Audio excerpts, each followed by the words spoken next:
इस अग्नि स्नान को हम क्लेश नाशन क्रिया कहते हैं। इसका मतलब है ऐसा काम जो आपके आसपास इकट्ठा हुई अशुद्धियों को हटा देता है। इसे करने का विशेष तरीका है और कुछ पीढ़ियों पहले लोग इसे बिल्कुल अच्छे से करना जानते थे। हमने बस इस अग्नि स्नान से लोगों को कई स्थायी बीमारियों से छुटकारा दिलाया है।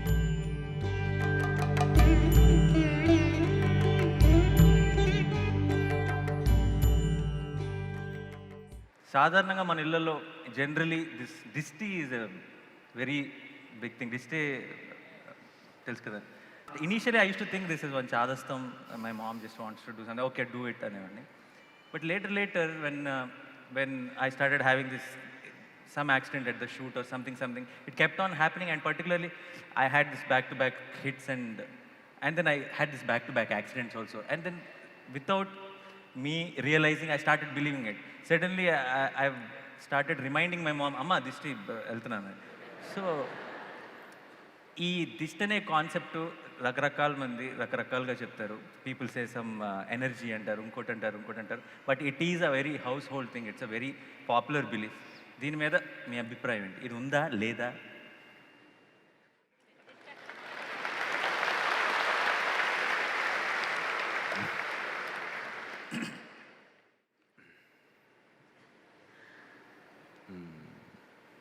आप रोज नहाते हैं? नहीं, मैं इसलिए पूछ रहा हूं क्योंकि चेन्नई में वो 3 दिनों में एक बार नहा रहे हैं। मैं इनका हैदराबाद, आप वहां नहीं पहुंचे, अక్కడ దాకా వెళ్ళాలి. अभी हुसैन सागर में।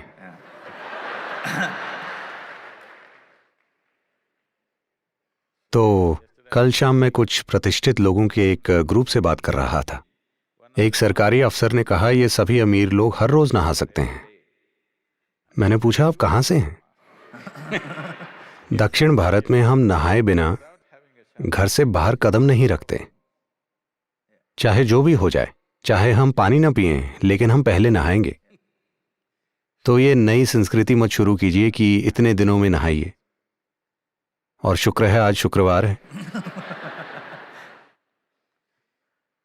तो आप अपने शरीर को पानी से धोते हैं। इसका संबंध सिर्फ मिट्टी हटाने से नहीं है। अगर आपके शरीर पर मिट्टी ना भी हो, तब भी क्या आपने देखा है कि पूरे दिन के काम के बाद अगर आप पर कई चीजों का बोझ जमा हो जाए और आप आकर नहा लें, तो ऐसा लगता है नया जीवन मिल गया। क्या ऐसा होता है? सिर्फ शरीर को साफ करने की बात नहीं है, बात साबुन की नहीं है, बस शरीर पर पानी का बहना।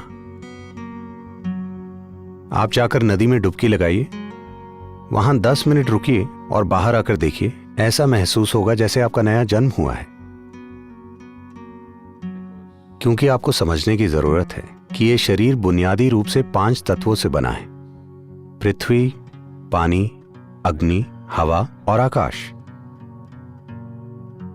इस मौसम में हमारे योग केंद्र में, क्योंकि हमारे यहां एक हवा की टनल है, यानी शांत घाटी से मॉनसून की हवाएं बहकर इस घाटी में केंद्रित हो जाती हैं, और जब ये योग केंद्र की ओर आती हैं तो उनकी रफ्तार 70 से 110 किलोमीटर प्रति घंटा हो जाती है, दिन के अलग अलग समय पर।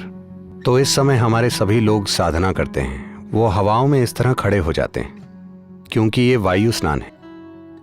जल स्नान अब रोज करते हैं, वायु स्नान भी किया जा सकता है। योगी हमेशा अपने शरीर पर मिट्टी लगाते थे, लेकिन आज इसने स्पा में मड बाथ का रूप ले लिया है। ठीक है, तो मड बाथ भी होता है। Similarly, there is a fire wash. इसी तरह से अग्नि स्नान होता है।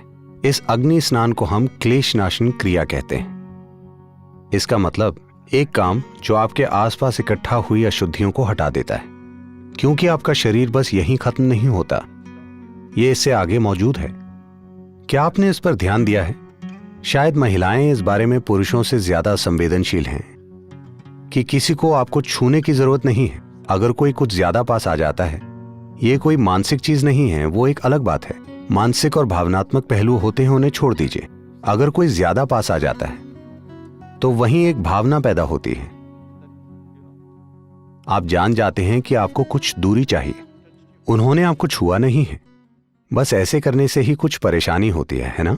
क्योंकि शरीर यहीं खत्म नहीं होता, ऊर्जाएं इससे थोड़ा आगे तक होती हैं।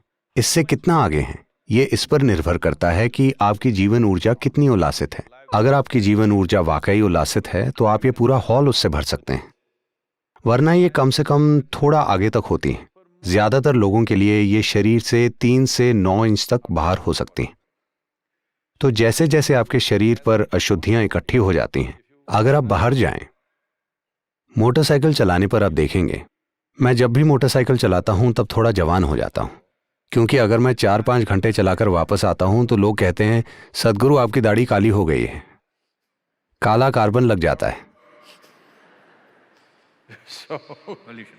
तो आप शरीर पर चीजें इकट्ठी करते हैं, आप उसे धोते हैं। इसी तरह आप ऊर्जा सिस्टम पर भी अन्य तरह की चीजें इकट्ठी कर रहे हैं।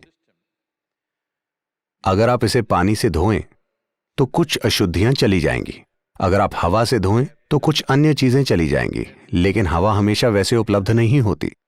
आप ये भी देख सकते हैं,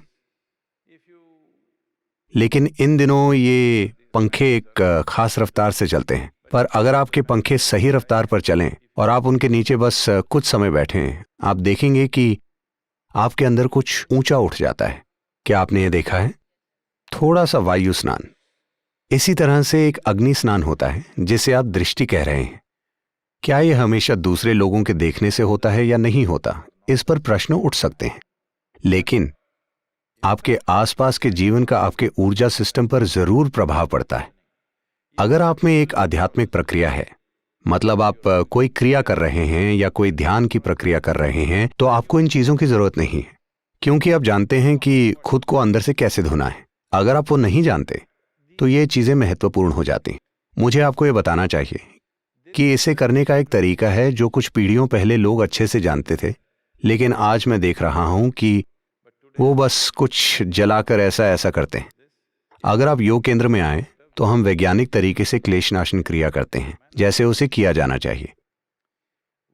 हमने लोगों को कई स्थायी बीमारियों से सिर्फ अग्नि स्नान के द्वारा छुटकारा दिलाया है।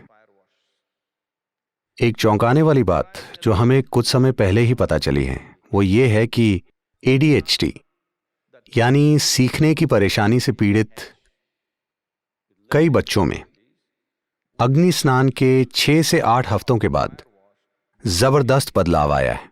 हमने इसकी उम्मीद कभी नहीं की थी।